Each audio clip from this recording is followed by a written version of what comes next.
Eu peço que o irmão já prepare a sua Bíblia e abra a sua Bíblia em Romanos 14. Nós estamos iniciando o capítulo 14. E nós vamos ler do verso 1 até o verso 12. E enquanto você vai preparando a sua Bíblia, veja na tela o título do nosso sermão: Fracos e fortes servindo ao Senhor. Vamos falar juntos? 1, 2, 3 e já, vai! Fracos e fortes servindo ao Senhor. Mais uma vez: fracos e fortes servindo ao Senhor. Agora sim, vamos ler o texto, que também será projetado na tela. Leiamos, eu leio, os irmãos acompanham. Aceitem o que é fraco na fé, sem discutir assuntos controvertidos. Um crê que pode comer de tudo, já outro, cuja fé é fraca, come apenas alimentos vegetais. Aquele que come de tudo não deve desprezar o que não come, e aquele que não come de tudo não deve condenar aquele que come, pois Deus o aceitou. Quem é você? Quem é você para julgar o servo alheio? É para o seu Senhor que ele está de pé ou cai, e ficará de pé, pois o Senhor é capaz de o sustentar. A quem considere um dia mais sagrado que outro, a quem considere iguais todos os dias. Cada um deve estar plenamente convicto em sua própria mente. Aquele que considera um dia como especial, para o Senhor assim o faz. Aquele que come carne, come para o Senhor, pois dá graças a Deus. E aquele que se abstém, para o Senhor se abstém e dá graças a Deus. Pois nenhum de nós vive apenas para si, e nenhum de nós morre apenas para si. Se vivemos, vivemos para o Senhor, e se morremos, morremos para o Senhor. Assim, quer vivamos, quer morramos, pertencemos ao Senhor. Por esta razão, Cristo morreu e voltou a viver para ser Senhor de vivos e de mortos. Portanto, você, por que julga seu irmão? E por que despreza seu irmão? Pois todos compareceremos diante do tribunal de Deus. Porque está escrito: por mim mesmo jurei, diz o Senhor, diante de mim todo joelho se dobrará, e toda língua confessará que sou Deus. Assim, cada um de nós prestará contas de si mesmo a Deus. Essa é a palavra do Senhor para nós nessa noite. Graças a Deus. Vamos orar? Senhor Deus, mais uma vez em oração, te pedimos a iluminação do Teu Espírito sobre nós aqui. Que o Senhor venha nos visitar, não apenas como cumprimento da promessa de que o Senhor estaria conosco todos os dias, mas que nós sejamos hoje impactados por esta palavra, e os nossos olhos sejam hoje habilitados a ver, os nossos ouvidos habilitados a ouvir o que Tu tens para fazer, a Tua presença nesse lugar. Que a Tua palavra encontre nos nossos corações terreno fértil, e que ela vá ao encontro daquilo que precisamos, e que ela vá de encontro àquilo que precisa ser transformado e mudado. Senhor, que todas as distrações nesse momento sejam agora impedidas pelo nome de Jesus. Que a manifestação do inimigo seja silenciada agora, para que haja somente a manifestação do Senhor através da proclamação da Tua palavra. Que sejamos aperfeiçoados, corrigidos, encorajados, exortados, motivados, Senhor, para que a cada dia estejamos mais parecidos com o Senhor. Em nome de Jesus que nós oramos. Amém. Queridos, então estamos nos aproximando do fim da carta de Paulo aos Romanos. Nós iniciamos essa série com certeza de que Romanos não é apenas um tratado teológico, e é de fato um tratado teológico, mas não é apenas um tratado teológico. Na verdade, Romanos é uma carta que é um testemunho poderoso, impactante do poder de Deus para transformar as nossas vidas. Por isso que eu não me esqueço daquela afirmação de Paulo aos Romanos no capítulo 1, do verso 16, 17, ele vai dizer que não se envergonha do Evangelho, porque o Evangelho é o quê? Poder de Deus para a salvação de todo aquele que crê. Não perca isso de vista. O poder de Deus não é bola de fogo. O poder de Deus não é pessoal rodando igual helicóptero. O poder de Deus não é pessoal fazendo adivinhação, falando o número do teu CPF. O poder de Deus não é o cara falando off the king, the power. O poder de Deus é o Evangelho, que tem poder para ressuscitar mortos espirituais. Não apenas ressuscita mortos do corpo, mas ressuscita mortos do espírito. Essa é a maior manifestação de poder que pode haver na nossa realidade humana, é a salvação em Cristo Jesus. E aqui nós caminhamos pela carta de Paulo. Como é que nós chegamos até aqui? Os 3 primeiros capítulos nós aprendemos que o ser humano ele está caído num abismo de culpa e responsabilidade pelo seu pecado. No capítulo 4 e no capítulo 5 a gente aprendeu com Paulo que existe uma forma de livrar o ser humano dessa condenação, e é a justificação pela graça por meio da fé. A fé em quem? A fé em Cristo, na obra que Jesus realizou na cruz do Calvário. E Paulo nos ensina sobre isso, fala que essa justificação ela é real, e ela é real desde o Velho Testamento inclusive. Olha que interessante, a gente aprendeu. Você quer ver? Vê lá no canal. Tem 2 anos que a gente pregou esse sermão e vai completar 2 anos. Tá? A gente depois avançou no capítulo 6 até o 8 e estudou sobre a santificação, que é o fruto, é a consequência natural de quem foi justificado, de quem foi regenerado, transformado. É uma pessoa que agora vive para agradar a Deus, que foi habilitada e capacitada para agradar a Deus, para obedecer a Deus. É preciso fazer esforço, só que para cada esforço que eu tenho que fazer, o Senhor está cooperando, se esforçando conosco, atuando em nós através do Espírito Santo. No capítulo 9 até o 11 a gente vê que Deus revelou um plano, e Paulo ali esclarece esse plano, ele mostra esse plano. Deus executa e revela um plano que é soberano entre os judeus e os outros povos, os gentios, inclusive nós aqui brasileiros. Um plano que significa salvação para todo aquele que crê, e é um plano que só poderia ser alcançado, chegado até nós, porque houve ali também uma atuação direta, Deus movimentando ali a história humana, e ali permitindo então, mesmo no endurecimento do coração daquele povo judeu, que rejeitou Jesus, a salvação chegasse aos gentios, para depois no último dia, quando Jesus voltar, retornar a salvação para os judeus. Vale frisar que nós devemos orar por um momento, orar pelo que está acontecendo no mundo, guerra na Ucrânia, na Rússia, e agora mais uma guerra, a guerra entre Israel e Irã. E cuidado, você já estudou aqui, já aprendeu com a gente, esse Israel que está em guerra não é o povo de Deus. Esse Israel não é o povo de Deus, esse é o Israel político. O povo de Deus é o remanescente fiel. O remanescente fiel é aquele que crê em Jesus Cristo como seu único e suficiente Salvador. Ainda que o povo de Israel não seja o povo de Deus, mas haverá uma geração de Israel que será povo de Deus, vamos dizer assim, já aprendemos sobre isso. Ainda que esse povo não seja o povo de Deus, também os russos não são o povo de Deus, os ucranianos não são o povo de Deus. O povo de Deus, independente da nacionalidade, é aquele que crê em Jesus.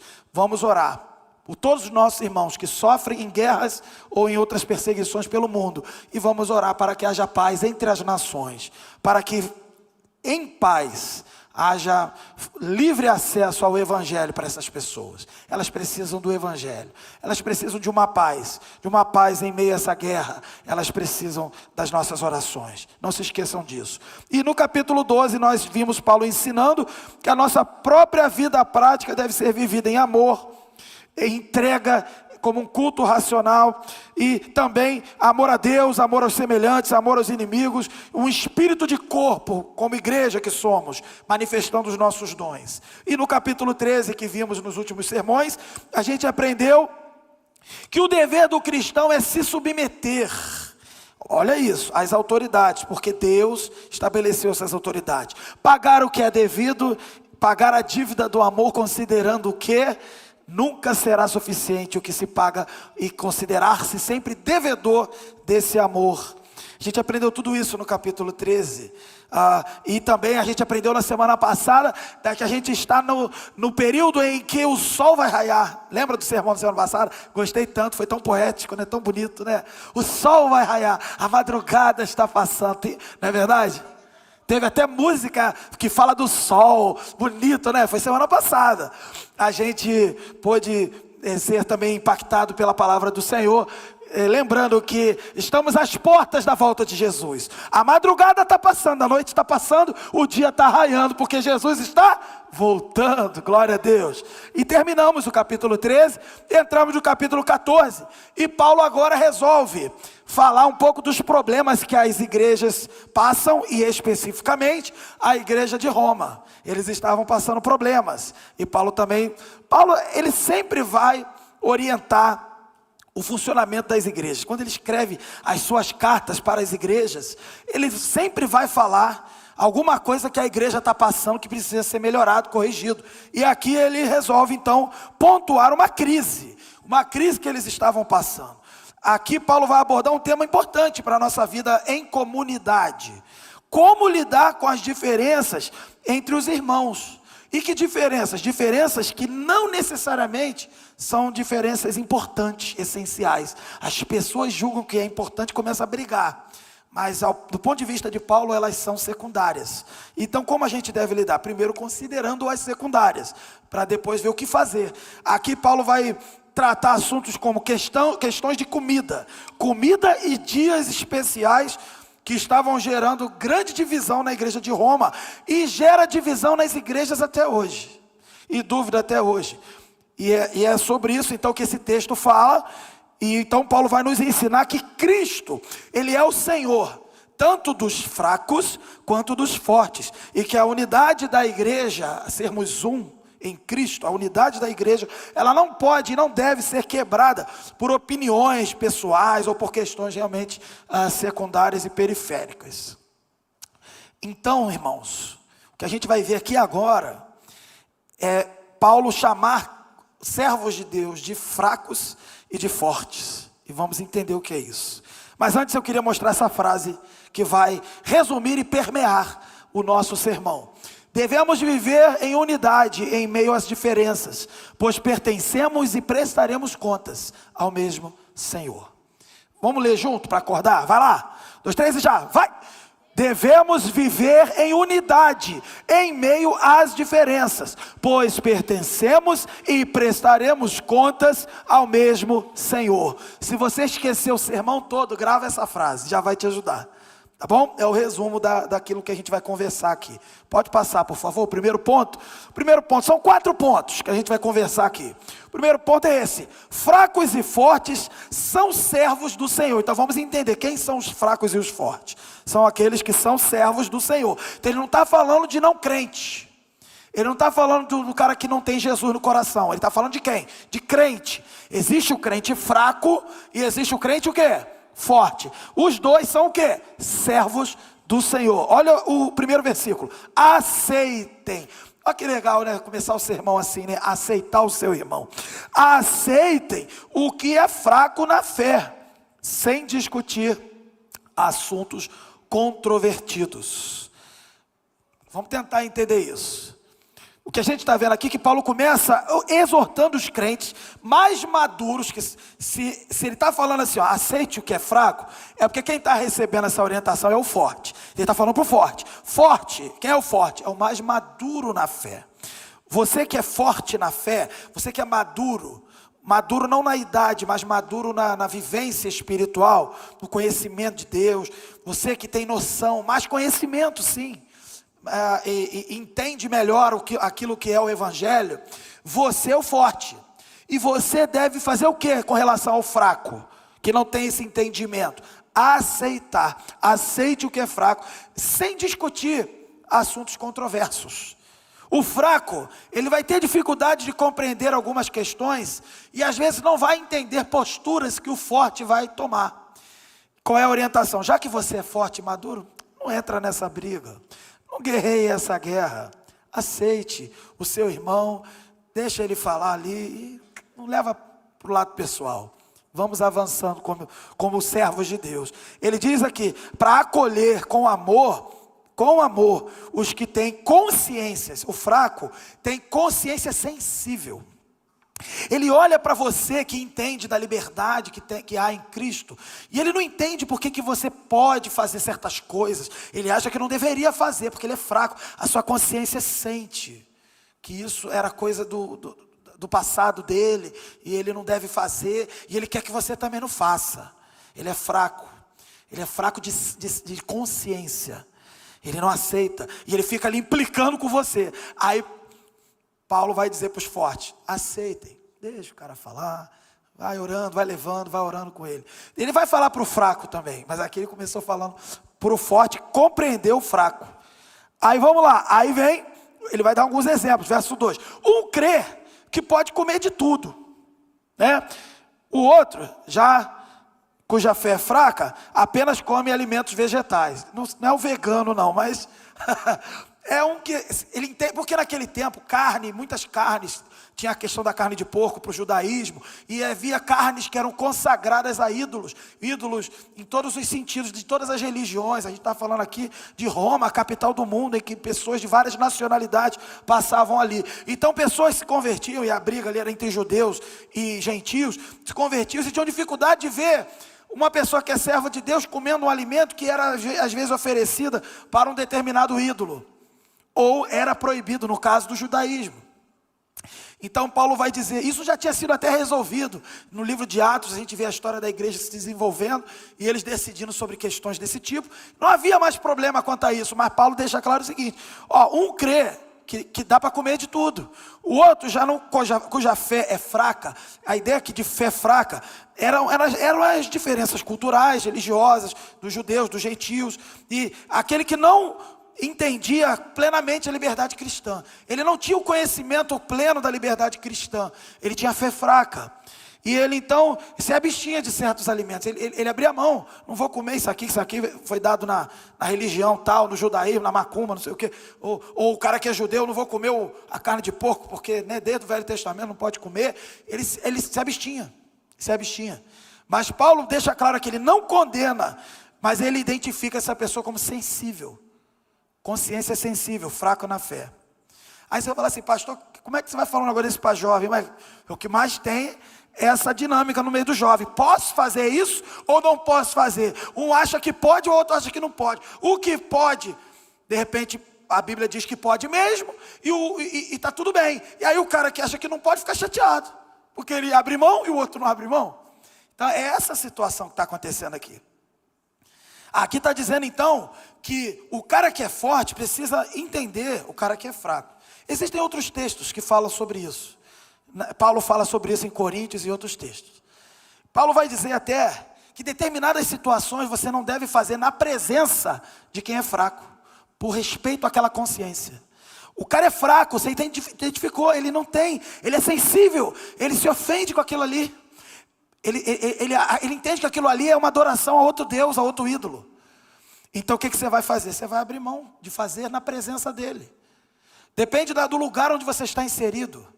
A gente está no Brasil, no Rio de Janeiro, no bairro de Campo Grande, na Igreja Batista, em que tem um determinado tipo de pessoas, determinado tipo de realidade social aqui e econômica. Então você entende qual é a realidade cultural. E você vai falar: predominantemente a maioria entende que é melhor se abster disso. Vou me abster, na frente deles pelo menos, vou me abster. E no meu particular, porque eu sou forte no sentido bíblico do termo, não é pretexto para fazer coisa errada, eu posso até comer e tal, fazer, mas na presença das pessoas não vou ofender essa consciência sensível. É diferente, presta atenção, é diferente das questões de pessoas que são melindrosas, que se ofendem. Aí é outra questão. A gente não está falando de uma pessoa que fica se ofendendo por qualquer coisa. A gente está falando aqui de dois entendimentos.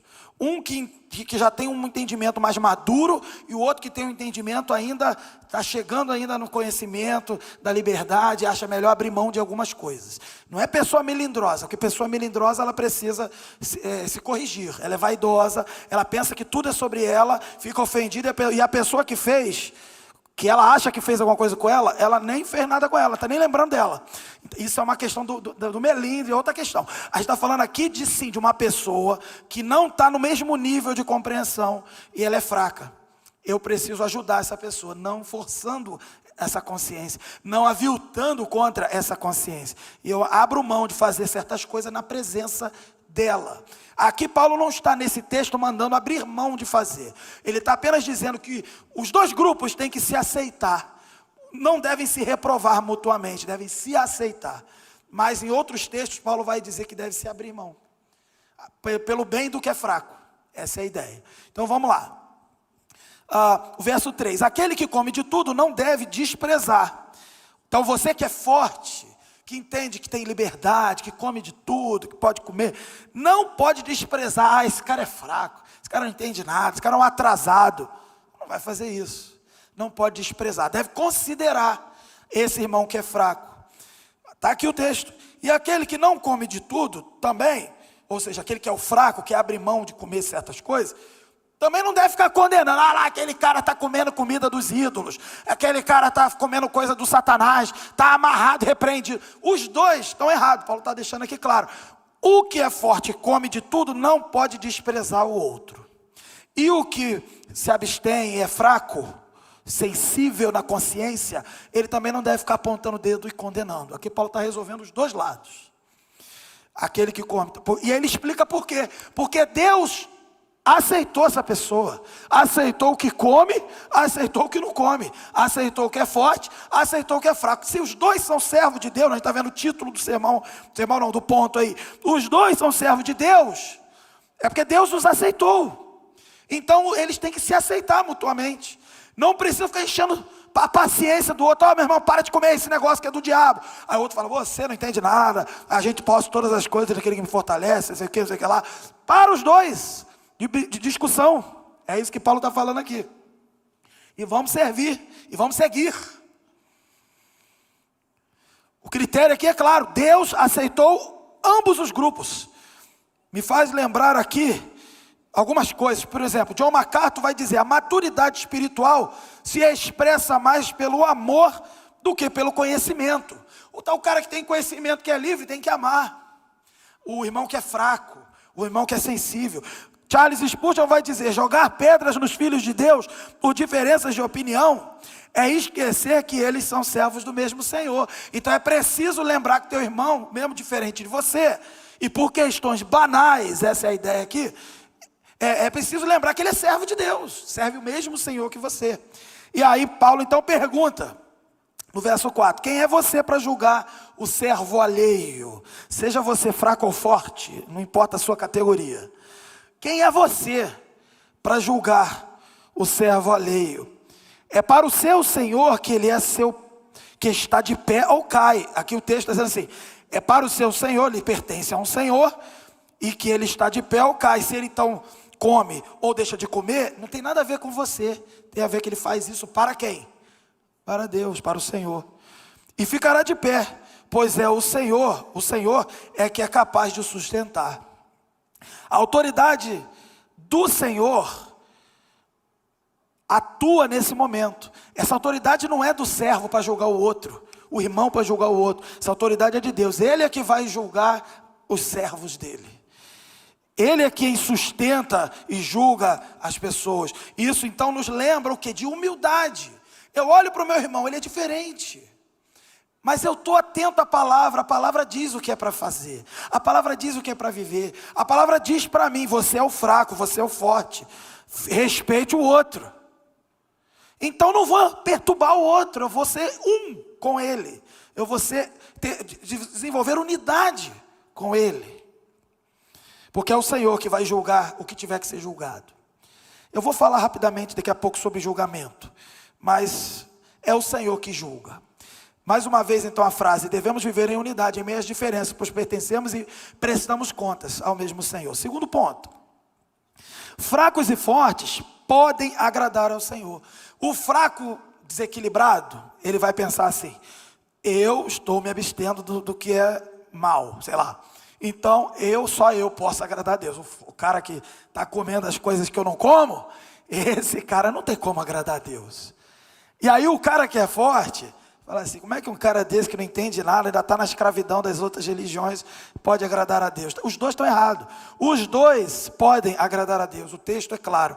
Veja o verso 5. A quem considere um dia mais sagrado que o outro, a quem considere iguais todos os dias, cada um deve estar plenamente convicto em sua própria mente. Então aqui tem um detalhe. O critério aqui tem a ver com a consciência, a convicção bíblica. Vou acrescentar isso, bíblica da própria mente. Se a minha consciência está de acordo com a palavra, então é isso que importa, diz aqui o texto. Então, aqui surge a questão dos dias especiais. A fé autêntica respeita a consciência do seu irmão, é uma questão de consciência. Eu não vou contra a consciência daquele que acha que o dia especial é sagrado e tal, e daquele que entende que todo dia é sagrado. Porque a gente conhece aqui, no contexto das igrejas, dos irmãos em Cristo, a sem-vergonhice, né? Desculpa o termo, mas a sem-vergonhice de alguns. O cara que fala que todo dia do Senhor, é porque ele não quer ter a obrigação de vir naquele dia especial.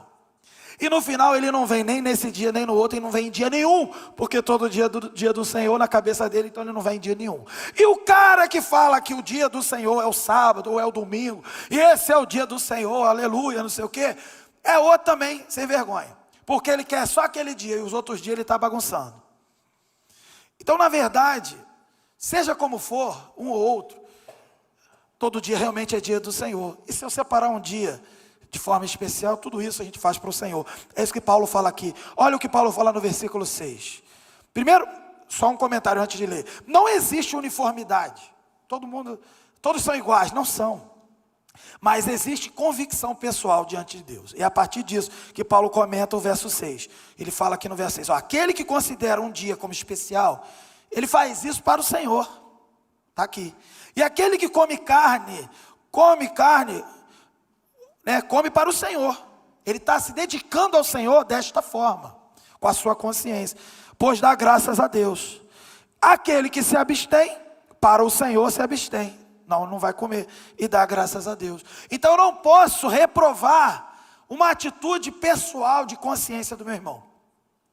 Eu já contei isso, contei até na semana passada na minha turma da EBD, na aula da EBD, eu lembrei disso, contei lá na aula o assunto que estava surgindo lá, e eu lembrei de uma senhora que recebeu do céu um sonho, uma revelação, e a experiência pessoal dela. Eu não vou dizer que ela não recebeu. Deus pode falar com quem Ele quiser, desde que aquilo que Ele falar não seja contraditório com a Bíblia. Eu não vou dizer que ela não tenha recebido uma informação de Deus para a vida dela, que ela recebeu um sonho. Não vou ser contra isso. O que eu vou ser contra é o conteúdo. Se o conteúdo tiver contrário à Escritura, meu amigo, esse sonho aí não está batendo muito não. Aí ela chegou então para esse pastor dela, essa senhora, falou: pastor, eu sonhei e tal, entendi que Deus me deu uma direção aqui para eu não comer mais carne. Não vou mais comer carne e tal, porque Deus mostrou claramente que eu deveria me abster disso. Ok, ao pastor, ok, glória a Deus, então Deus abençoe, e que você faça isso para a glória de Deus, seja bênção na sua vida, amém. E despediu dela. Quando ele está despedindo dela, a irmã vem: ô pastor, calma aí pastor, é só isso? Você não vai falar mais nada? Eu vou falar o quê? Você não vai convocar a igreja e falar que a igreja não deve comer carne?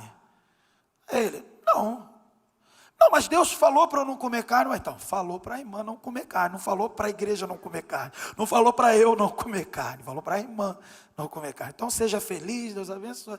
Aí a mulher ficou meio confusa, mas essa situação ilustra o que é a cabeça de algumas pessoas. A pessoa quer parar de comer carne e quer que os outros parem de comer carne. Pelo amor de Deus, uma picanha de abóbora seria maravilhosa nesse momento, né? Seria baratinha, abóbora e tal, pá. Estou brincando. Mas assim, a gente precisa entender o outro e não obrigar o outro a ser como você.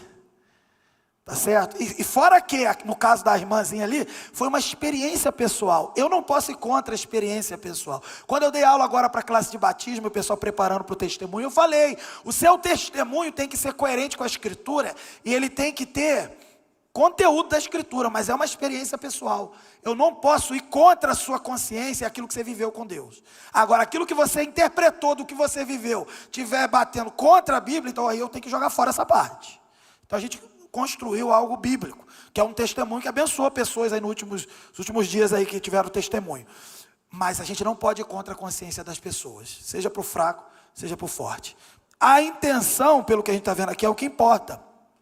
A gratidão a Deus é que vai mostrar que mesmo nas diferenças, os dois grupos estão agindo em amor ao Senhor. Martin Lloyd Jones vai dizer, não é ato externo que Deus busca, mas o coração que se curva diante de Deus. Devemos viver em unidade, em meio às diferenças, pois pertencemos e prestaremos contas ao Senhor. Terceiro ponto, por favor. Pode passar. Aí, fracos e fortes, o quê? Pertencem ao Senhor. Então nós vimos, vamos relembrar? Ó, primeiro ponto. Fracos e fortes são servos do Senhor. Não são pessoas que são, um é crente, outro não é crente. São dois crentes. Depois nós vimos, fracos e fortes são capazes, os dois, cada um na sua, no seu contexto, no seu momento, um fraco, outro forte, conseguem e podem agradar ao Senhor, é uma questão de consciência. E agora, fracos e fortes pertencem ao Senhor, são propriedade do Senhor. Olha o verso 7, pois nenhum de nós vive apenas para si. Se eu chegar para o meu pastor e falar que Deus falou que eu não vou comer carne, eu estou fazendo isso teoricamente porque eu pertenço a Deus, eu quero agradar a Deus, eu quero honrar a Deus, e é sobre Deus, não é sobre carne. Entende? E nenhum de nós, diz o texto, morre apenas para si. Aqui Paulo está lembrando que a vida cristã, ela é centrada em Cristo. E não no nosso ego, no nosso interior, na nossa preferência pessoal. A nossa existência, ela tem um propósito. Quer saber mais disso? Vai na Campa Jovem, sábado. Viver para Deus, tá? Verso 8, se vivemos, vivemos para o Senhor. Se morremos, Paulo está dizendo, morremos para quem? Para o Senhor. Então ele vai concluir, quer vivamos, quer morramos, pertencemos ao Senhor. Aqui deixa claro que Paulo não tem dúvida. O senhorio de Cristo é o principal aqui dessa história. E ele vai abranger o fraco e o forte. Os dois estão debaixo da autoridade do governo do senhorio de Jesus. Vivemos e morremos para Ele. É o que a gente viu aqui. Então essa é a essência da fé cristã. Seja aquele que tem a fé forte, que já entendeu muita coisa, e aquele que tem a fé fraca, que ainda fica brigando por questões menores. Seja como for, tudo isso tem a ver com a realidade maior, que é pertencemos ao Senhor. Vivemos por Cristo e morremos por Cristo. Não à toa, não obstante, Paulo no capítulo 11, no final do capítulo 11, ele vai dizer que é porque dele, por ele e para ele são todas as coisas. Glória, pois, a ele eternamente. Amém. Verso 9. Antes disso, eu lembro aqui da frase de Sproul, um grande pastor que já não está mais vivo, mas as suas palavras permanecem vivas entre nós. E ele disse assim, enquanto estava ensinando, ele disse assim, não existe uma única molécula no universo fora do senhorio de Cristo. Então não adianta aqui ficar batendo boca, fraco com forte, forte com fraco. Para com isso. E começa a lembrar que quem governa a igreja é o Senhor. E não apenas a igreja, o Senhor governa o universo. E não há nada fora do controle dele. Ainda que falamos aqui de problemas, sofrimentos, guerras, coisas terríveis, está tudo isso debaixo do governo do Senhor. Não perca isto de vista. Nós estudamos o capítulo 9, nós estudamos o capítulo 10 de Romanos, estudamos o capítulo 11 sobre a soberania e o plano de Deus sobre todas as coisas. Tudo isso vai culminar na glória de Deus e na revelação plena de Jesus na volta dele. Então, meu irmão, para de discutir questões menores, questões secundárias. Aqui no verso 9, então, Paulo diz assim: por esta razão, que razão? De pertencermos ao Senhor, de sermos do Senhor, por esta razão Cristo morreu e voltou a viver, para ser Senhor. Não é isso que Jesus falou quando ressuscitou? Não é isso que Jesus falou quando preparou os seus discípulos para a grande missão? Ele, antes de dizer vão, ele disse: toda autoridade me foi dada no céu e na terra, portanto, vão. Então, para isso, Paulo está lembrando, foi para isso. Nós somos do Senhor e devemos obedecer o Senhor, porque foi para isso que Cristo morreu, para viver, para ser Senhor de vivos e mortos. A obra de Cristo, irmãos, nós já aprendemos aqui e somos justificados pela fé em Cristo Jesus, na sua obra. Então é essa obra que garante o senhorio dele sobre todas as coisas. Fortes e fracos são, com certeza, propriedade de Jesus, redimidos para viver sobre a autoridade total de Jesus. Augusto Nicodemos tem uma frase muito legal, ele diz assim: Jesus morreu para ser Senhor sobre cada aspecto da vida cristã, inclusive ele é Senhor, inclusive das nossas diferenças. Ele é Senhor disso também. Se essa parte você não quer deixar Deus reinar, tem alguma coisa estranha com você. Devemos viver em unidade em meio às diferenças, pois pertencemos e prestaremos contas ao mesmo Senhor. Quarto e último ponto. Coloca na tela, por favor. Fracos e fortes prestarão, pertencem, né, agora, prestarão contas ao Senhor. Vamos falar um pouco de juízo, vamos falar um pouco de julgamento agora. Vai ser legal, vai ser divertido. Olha lá, verso 10 diz assim: portanto, você, por que julga seu irmão? E por que despreza seu irmão? Pois todos compareceremos diante do tribunal de Deus. Paulo aqui está lembrando o seguinte: não cabe a nós sentenciarmos, dar a sentença às outras pessoas. Irmãos, quando eu vou num velório, fazer um velório, né, que eu tenho a responsabilidade de transmitir algumas palavras às pessoas que estão ali, as pessoas estão tristes e carecendo de uma palavra de conforto. Vamos supor que eu fui num velório de uma pessoa que não tem, a princípio, né, não era da igreja, não tem relação, às vezes é um parente distante de alguém da nossa igreja, a gente foi ali dar um apoio, a pessoa não tinha religião, não tinha nada. Ou pior, como já aconteceu comigo, eu já fui num velório de uma pessoa que era um monstro, um assassino, uma pessoa abusadora, e ela também tinha sido assassinada, inclusive. Aí eu fui lá fazer o velório nessa situação louca, na tragédia terrível. E o que dizer? Vontade que dá. Esse cara que estava aqui, esse corpo aqui é um cara que não presta, vai para o inferno, sentar no colo do capeta. Eu não posso falar isso num velório, dá vontade. Por que eu não posso? Não é só porque não pega bem, não. Não é só por uma questão de educação, não. É porque no último dia, quem sabe das coisas mesmo é Deus. Eu não tenho essa autoridade, nem desse homem terrível. Eu tenho quase certeza que ele está realmente sentado no colo, entre aspas, no colo do capeta mesmo. Mas é no dia do julgamento que nós vamos saber quem é quem. A gente não sabe o que Deus tratou com esse homem nos últimos suspiros de vida. A gente não sabe. Então a gente não pode sentenciar, por mais óbvio que pareça que esse cara deve estar no inferno. Eu não tenho essa autoridade. Eu estou dando esse exemplo óbvio, para você entender que até aquilo que é óbvio, a gente tem que confiar no Senhor, no que Ele faz, e não no que a gente olha e enxerga. Da mesma forma, se eu fosse num velório de uma pessoa querida, que sempre foi da igreja, que todo mundo diria, essa pessoa é uma santa, isso aí está com Jesus desde que nasceu. A tendência é que esteja mesmo, mas só no último dia, quando a gente estiver lá, é que a gente vai ver se ela está lá também. Haverá um julgamento. E quem sabe todas as coisas com precisão de 100% é o Senhor. Nós não temos essa capacidade. Nós aprendemos aqui em Romanos, já falamos sobre isso no capítulo 8, que é o Espírito Santo, que testifica ao nosso espírito de que nós somos filhos de Deus. Quer ter 100% de certeza? Você tem sobre você. Eu tenho sobre mim. Queria ter 100% de certeza sobre a Raquel. Perdão, sobre meus filhos, mas não posso ter. Eu posso ter 99%. Perdão, eu posso ter 99% de certeza. Mas o 100% é quando eu encontrar com o Senhor. Agora, a palavra nos ensina que a gente tem 100% de certeza sobre nós. E a Bíblia diz, pelo fruto conhecereis a árvore. Conhecereis. Por isso que a gente trata você como crente, porque você tem fruto. Mas o 100% é lá no céu com Deus. É você no seu interior, na sua consciência. Por isso Paulo dá importância à consciência aqui. Porque a sua consciência você tem certeza da sua salvação. Quem sou eu para dizer que não? Está entendendo, meu irmão? Quem sou eu? Quem sou eu para dizer que não? Quem é você para dizer que teu irmão que não?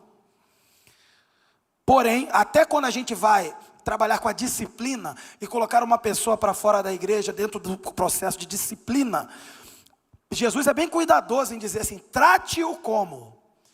Jesus não diz, quando você colocar ele para fora, ele é.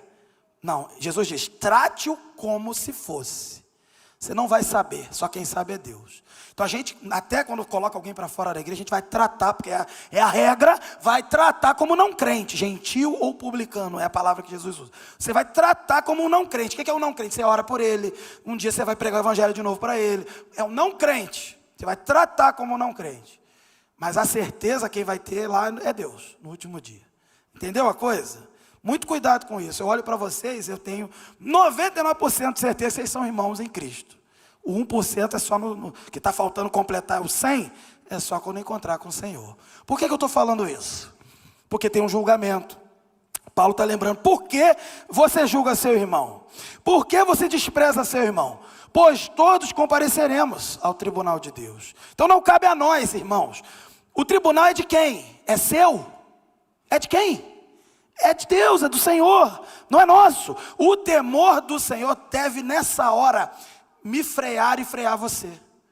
Nessa hora você deve falar assim, caramba, eu estou fazendo algo que é só Deus que pode fazer. Está entendendo, irmão? Aceite o seu irmão. E aí Paulo continua, porque está escrito, por mim mesmo jurei, diz o Senhor, diante de mim todo joelho se dobrará e toda língua confessará que sou Deus. Ele está citando Isaías 45, 23, que diz basicamente a mesma coisa aqui, ó. Por mim mesmo eu jurei, a minha boca pronunciou com toda integridade uma palavra que não será revogada. Diante de mim todo joelho se dobrará, junto a mim toda língua jurará. Então Paulo está citando esse texto para dizer que o julgamento é de Deus, isso já está estabelecido desde a fundação do mundo. Então todos hão de prestar contas ao Senhor. Isso é um chamado para nós aqui, assim, ao temor a Deus. Não se esqueça de Provérbios, que vai dizer que o temor do Senhor é o quê? Princípio da sabedoria. Seja sábio nessa hora. Não guerreie essa guerra inútil, infrutífera com o seu irmão. Não debata o que come e o que não come com o teu irmão. Compreenda. Analise, tenha dúvidas, traga as dúvidas. Mas não condene o seu irmão. Nós não temos essa autorização. Se eu tivesse que ir no velório do Adolf Hitler, gente, que é homem pior que já existiu que ele, deve ter tido outro pior, mas ele é o exemplo moderno de um cara bem terrível. Se eu estivesse lá, eu tenho quase certeza que ele está abraçado com o diabo, no inferno. Mas eu ainda assim tenho que lembrar que haverá um julgamento, e esse homem também vai se apresentar diante de Deus. Não é você que vai condenar ele. Não se esqueça disso. Aqui, o pastor Paul Washer, ele tem uma frase muito legal, ele diz assim, o verdadeiro cristão vive cada instante diante do tribunal de Cristo aqui, né? Você tem que lembrar que todo dia você está diante de Deus, diante do tribunal, Deus está vendo você. Para de julgar teu irmão e começa a prestar atenção que você está sendo alvo do julgamento que vai acontecer, que é do próprio Deus. A conclusão aqui é simples, ela é profunda. Olha o que Paulo está dizendo aqui no verso 12. Assim, cada um de nós, Paulo conclui o versículo, o texto que a gente está estudando, prestará contas de si mesmo a Deus. Me faz lembrar de Jesus falando do julgamento. E tem gente que confunde isso. Tem adolescente que gosta de falar tudo errado sobre isso. Olha aqui. Aqui, ó, o julgamento que Jesus fala também. Julgamento do próximo. Onde está isso? Em Mateus 7. Também está em Lucas 6. 37, mas Mateus 7:1, não julguem, Jesus está dizendo, e não serão julgados. Aí tu pensa assim, então o crente é proibido de julgar. Nós somos seres morais. O que é um ser moral? Que o tempo inteiro tem que estar avaliando o que é bom e o que é ruim, o que é certo e o que é errado. Então se nós somos morais, e temos que discernir o bem e o mal o que é bom, o que agrada a Deus e o que Deus não gosta, nós temos que julgar muitas coisas. Nós temos que o tempo inteiro estar julgando as coisas. Nós não somos proibidos de julgar, nós somos julgadores. Inclusive, no estudo de Apocalipse, de escatologia, acho que o pastor Carlos já falou sobre isso. Se não falou, ele vai completar Apocalipse no ano que vem, em janeiro, sei lá. Mas assim, tem uma passagem no Apocalipse que deixa claro que nós reinaremos e também julgaremos com Cristo.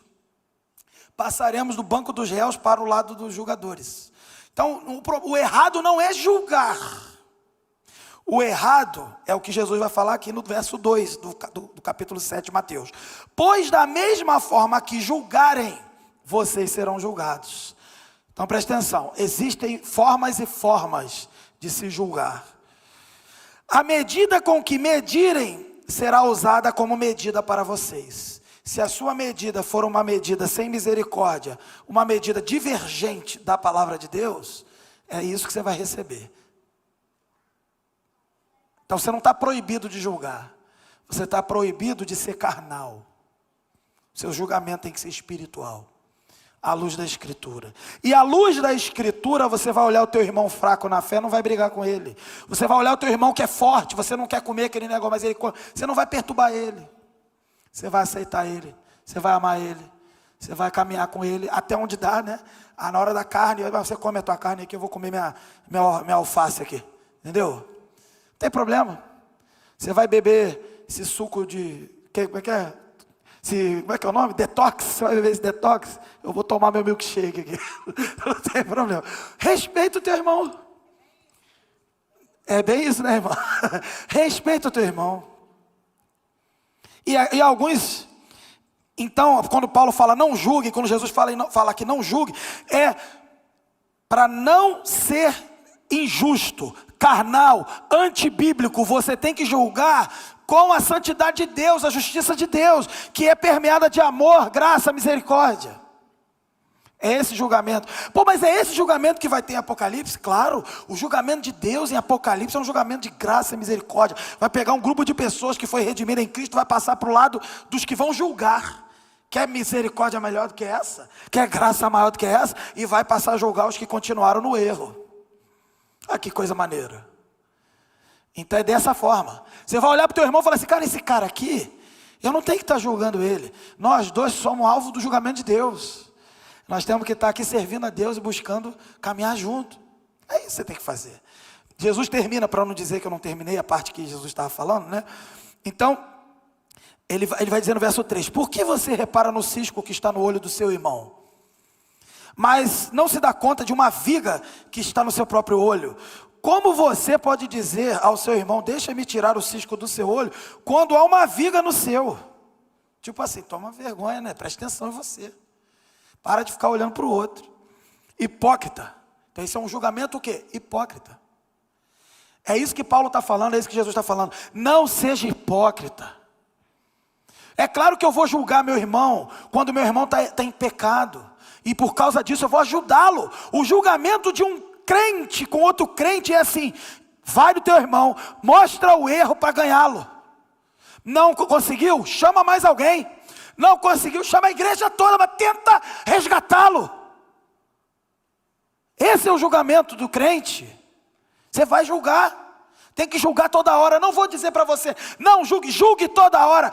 Quantas propostas são feitas para você, tem que julgá-las.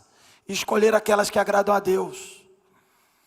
Mas na hora que for uma bobeira, é o que come, o que bebe, o que dorme, o que acorda, o dia, 2 dias, 3 dias, 7 dias.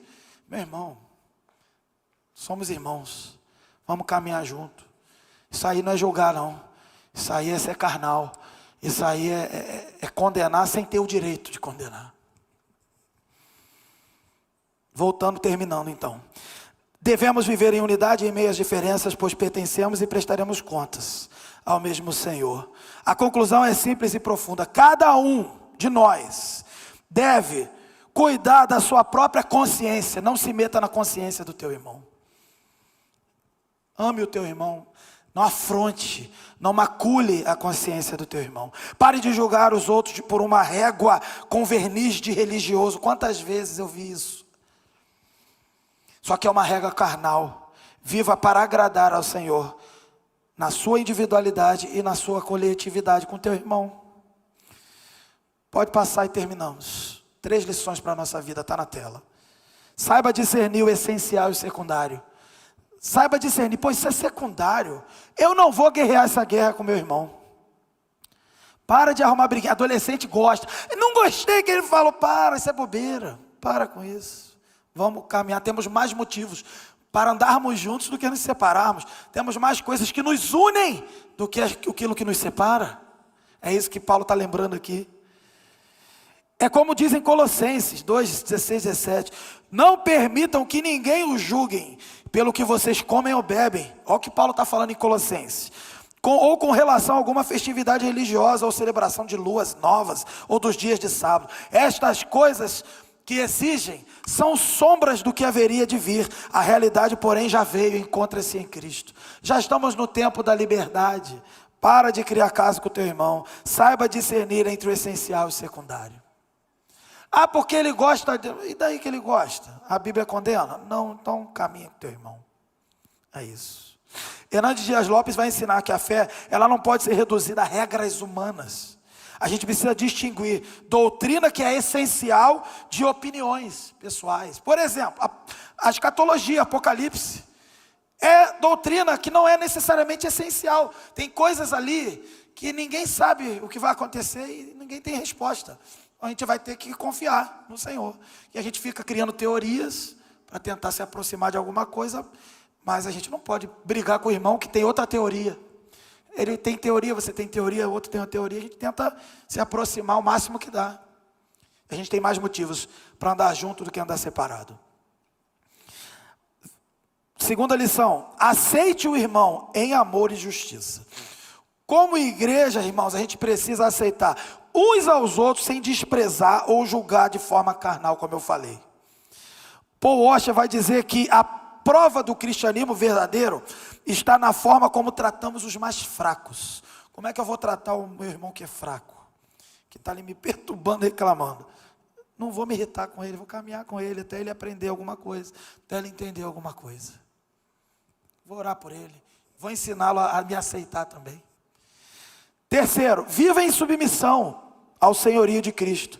Tudo que a gente faz para o Senhor. Não se esqueça disso.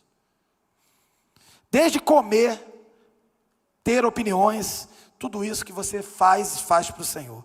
É como Martin Lloyd Jones disse, Cristo não é apenas Salvador, Ele é Senhor absoluto da nossa consciência. Devemos viver em unidade em meio às diferenças, pois pertencemos e prestaremos contas ao mesmo Senhor. Conclusão, pode passar. Qual é a nossa conclusão? Pode, irmão, conclusão. Esse texto nos lembra de algo poderoso, por mais que pareça um texto de coisa de briga de igreja. Ele mostra o quê? Que em Cristo, irmãos, nós somos uma família. Nós somos um.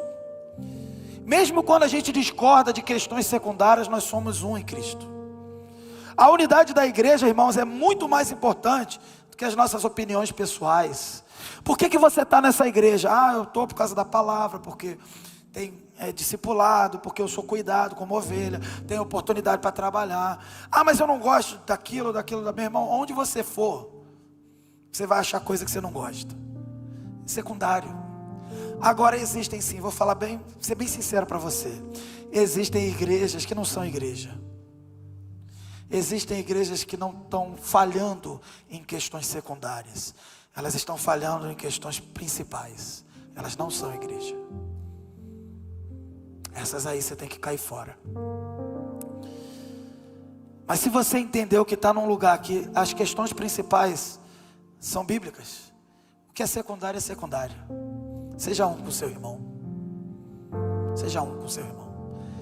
E ajude quem não está nessa situação. Quem precisa abrir os olhos. A unidade da igreja é mais importante. Devemos viver como pessoas que pertencem ao Senhor, acolhendo, amando e servindo uns aos outros. No tribunal de Deus que falamos aqui, não será perguntado para você, por exemplo, imagina, você comeu porco sábado, você guardou o sábado, você comeu carne. O tribunal de Deus não vai te perguntar isso. O tribunal de Deus vai te perguntar: você passou no vestibular? Você fez o Enem? O tribunal de Deus não vai te perguntar isso. Você terminou sua faculdade? Não vai. Ele vai perguntar, o tribunal vai perguntar o seguinte: você crê em Jesus como seu único e suficiente Salvador? Você entregou sua vida para Jesus? Você viveu para Jesus? Você vivendo para Jesus amou a Deus e aos irmãos e até os inimigos? Você se submeteu às autoridades, mesmo aquelas que eram pecadoras e terríveis, porque respeitou a autoridade que vem de Deus? É isso que vai ser perguntado. Você está debaixo do senhorio de Cristo? É isso que vai ser perguntado para você. Você viveu para a glória de Deus? É isso que vai ser perguntado para você. Não vai perguntar o que você comeu, até porque tem gente que nem lembra o que comeu. Uma palavra para você não crente, que pode estar ouvindo esse negócio, que negócio de comer, deixar de comer. Não, você sabe, não crente, que tem gente aí fora que fala assim: ó, isso aí não é coisa de crente. Você é um que fala: ô crente, tu não pode fazer isso não. Quem é você para dizer isso? Assim como quem sou eu para dizer isso? Você que não é crente, você está debaixo do julgamento de Deus. Mas a gente aqui não julga você não. A gente aqui diz uma coisa para você: Cristo morreu por mim e por você, e ressuscitou para ser Senhor da minha e da sua vida. Hoje é o dia de você se render a essa autoridade, a esse senhorio. Aí você vai saber o que é coisa de crente e o que não é. Eu vou te falar o que é coisa de crente: é entregar a vida para Jesus. Coisa de crente não é ficar tomando conta da vida do outro mesmo não. Coisa de crente é ajudar o outro a seguir a Jesus. Eu estou aqui porque eu sou crente e quero que você siga Jesus também. Entregue sua vida para Jesus, experimente a verdadeira liberdade. E uma palavra final para a gente aqui, crente. O chamado é claro: não julgue injustamente o seu irmão, não despreze o seu irmão, aceite, ame e viva para agradar o Senhor em tudo. Deixa a liberdade em Cristo ser exercida com responsabilidade e amor. Uns viverão de forma mais livre do que outros. Respeite, ame o seu irmão. Veja, você tem um parente que não aceita, não entende, respeite ele, ele vai entender um dia. Às vezes é você que não aceita, que não entende. Respeita, respeita.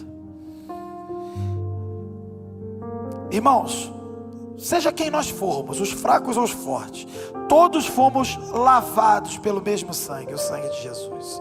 Todos fomos chamados pelo mesmo Deus, e todos somos a habitação do Espírito Santo. Isso que nos une. Todos fomos salvos pela mesma graça, e todos expressamos a mesma fé. Vamos viver então essa unidade com alegria. Olha para o teu irmão, diferente de você, mas Jesus amou ele e ama você também. Que o Senhor Jesus, o nosso Rei, possa encontrar em nós um povo que vive para agradá-lo, para agradar ao Senhor. Um povo que acolhe, que aceita as diferenças, não como o mundo vende por aí, as tolerâncias. O povo de Deus não tolera pecado. Não é essa a diferença, são diferenças secundárias. Acolha o seu irmão e limpe o teu irmão, ajude ele a se limpar do seu pecado. Que o mundo veja em nossa unidade o reflexo do Evangelho, que é poder de Deus para a salvação de todo aquele que crê. O Evangelho que é poderoso, o Evangelho que a gente prega todo dia, que a gente vive todo dia. Até porque, irmãos, nós devemos viver em unidade. Já vimos aqui, em meio às nossas diferenças, pois a gente pertence e vai prestar conta ao mesmo Senhor. E para tanto, o Senhor nos abençoe. Vamos terminar o nosso culto